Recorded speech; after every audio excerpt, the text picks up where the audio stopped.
미국의 7대 대형 IT 기업들 중에 하나입니다. 매그니피센트 세븐 중에 하나인 아마존이 마이크로소프트와 애플에 이어서 다우지수에 입성할 예정입니다.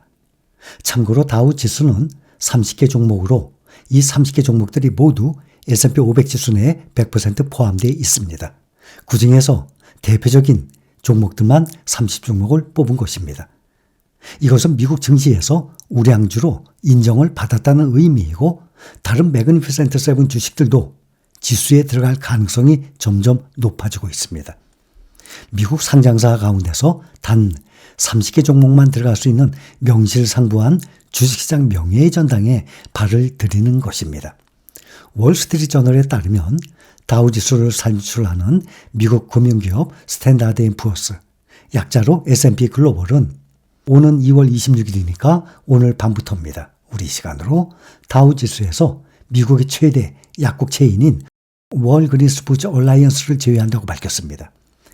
다우 30개 종목들 중에서 시가총액이 가장 작아요. 30등이에요. 월그린스푸드 얼라이언스를 미국 최대 약국 체인이에요. 이 기업을 제외를 하고 아마존이 들어오는 것입니다. 해당 기업은 지난 2018년에 다우지수 초기 종목이었던 제너럴 일렉트릭, 약자로 GE, 여기를 대체했는데 약 6년 만에 다우지수에서 밀려났습니다. S&P 글로벌은 대신 세계적인 전자상거래 기업인 아마존을 지수에 편입할 예정입니다. 다우지수는 1896년에 출범한 미국의 대표적인 주가지수예요.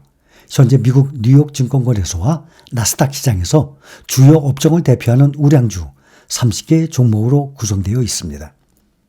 이번 종목 변경은 기존 다우지수 구성 종목인 월마트가 3대1 비율로 주식을 액면 분할하면서 다우지수 내 월마트의 가중치가 줄어든 점을 고려해서 이루어졌습니다. 다우지수는 S&P 500 지수나 나스닥 지수 등 다른 주요 주가지수가 시가총액 기준으로 구성 항목 비중을 결정하는 것과 달리 주가를 기준으로 종목 구성 비중을 산출합니다. 주가가 너무 높은 기업들은 지수를 왜곡할 가능성이 있어서 우량주라도 지수에 들어가기가 어렵습니다. 아마존은 지난 2022년에 주식 액면 분할을 진행을 하면서 다우지수 편입 가능성이 높아졌었습니다. S&P 글로벌은 미국 경제의 진화를 반영한 이번 지수 변경은 소비자 소매 업종은 물론 다른 사업 영역에 대한 투자 비중을 높여줄 것이라고 설명했습니다. S&P 글로벌은 월마트 액면 분할로 지수 내 소비자 소매 업종 투자 비중이 낮아지니까 아마존 편입으로 이를 보완한 것으로 추정이 됩니다. 동시에 이번 편입으로 클라우드 컴퓨팅과 광고, 엔터테인먼트 등 기타 아마존의 사업 분야를 지수에 반영할 수 있게 됐습니다. 한편에 이번 결정으로 다우지수에 진입한 매그니피센트 세븐 기업들은 마이크로소프트가 1999년에 들어왔고 애플은 2015년에 들어왔습니다. 이어서 지금 아마존까지 세 곳으로 늘어났습니다. 다른 매그니피센트 세븐 주식들인 엔비디아, 테슬라, 메타, 구글의 모기업이죠. 알파벳 역시 다우지수 편입 가능성이 열려 있습니다. 알파벳과 엔비디아 역시 2022년 주식 액면 분할에 나섰으며 당시 시장에서는 이들이 다우지수에서 각각 IBM과 시스코를 교체할 수 있다라는 의견이 나오고 있습니다. 투자의 신, 투자의 귀재로 불리는 워런 버핏과 또 돈나무 언니죠. 캐시 우드가 보유 중인 종목이 월가에서 화제라고 합니다. 그런데 보유 중인 종목이 그렇게 큰 비중을 차지하지는 않지만 투자에 대한 워런 버핏과 캐시 우드의 전혀 다른 접근 방식에도 불구하고 두 인물 모두 포트폴리오에 M7, 매그니피센트 세븐 기업 중에 하나인 아마존을 보유 중이라는 것이에요. 워런 버핏은 강력하고 일관된 현금 흐름을 창출하는 회사를 찾는 비교적 단순한 투자 전략을 고수하고 있습니다. 실제로 워런 버핏의 포트폴리오는 대부분 소비재, 금융 서비스, 통신, 에너지 섹터의 가치주에 집중이 되어 있습니다. 반면에 캐시우드의 포트폴리오에는 인공지능, 유전체학, 암호화폐 등 신흥 분야의 성장주로 구성이 되어 있습니다. 워런 버핏과 우드의 투자 스타일은 전혀 다르지만 포트폴리오에서 유일하게 겹치는 종목이 아마존입니다. 아마존은 미국을 대표하는 전자상거래 업체로 잘 알려져 있지만 선도적인 클라우드 컴퓨팅 기업이기도 하고 최근에 스트리밍, 엔터테인먼트, 또 광고 분야에도 진출하고 있습니다. 아마존이 버핏과 우드의 전체 포트폴리오에서 차지하는 비중은 그렇게 크지는 않습니다.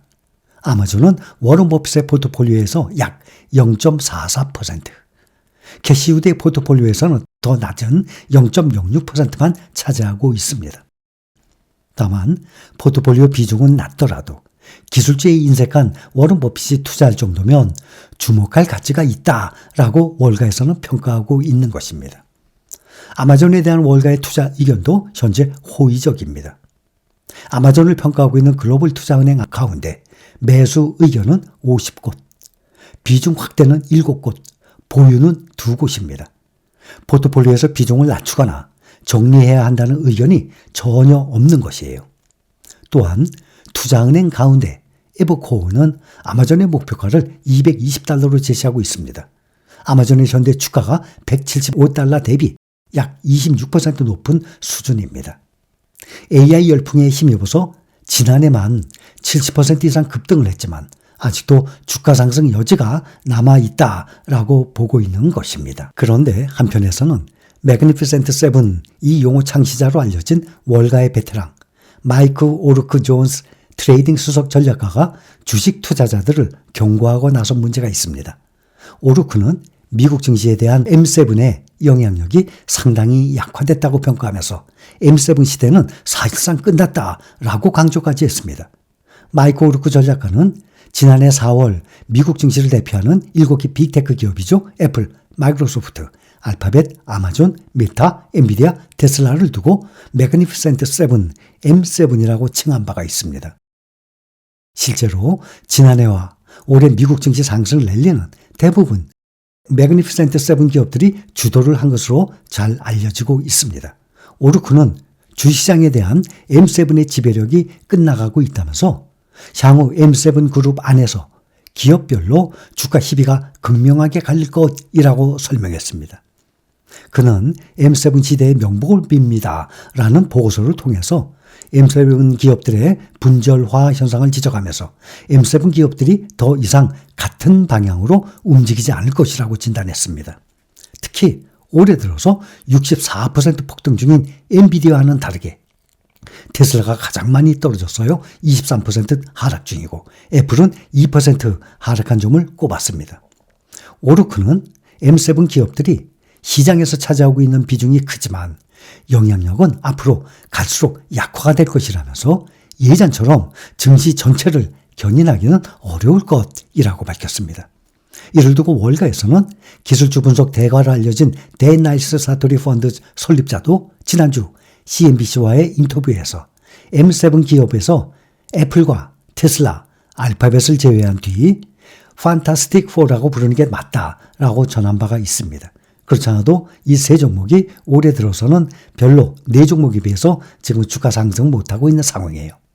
그래서 아무리 현재 1등을 달리고 있는 주식이더라도 미래 몇 년 후에는 5년 후, 10년 후 미래에는 앞으로 1등부터 5등까지 순서가 완전히 뒤바뀔 수도 있습니다. 어떻게 이 종목들이 변할지 알 수가 없기 때문에 우리는 안전하게 전체에 투자하는 ETF로 투자를 하고 있는 것입니다.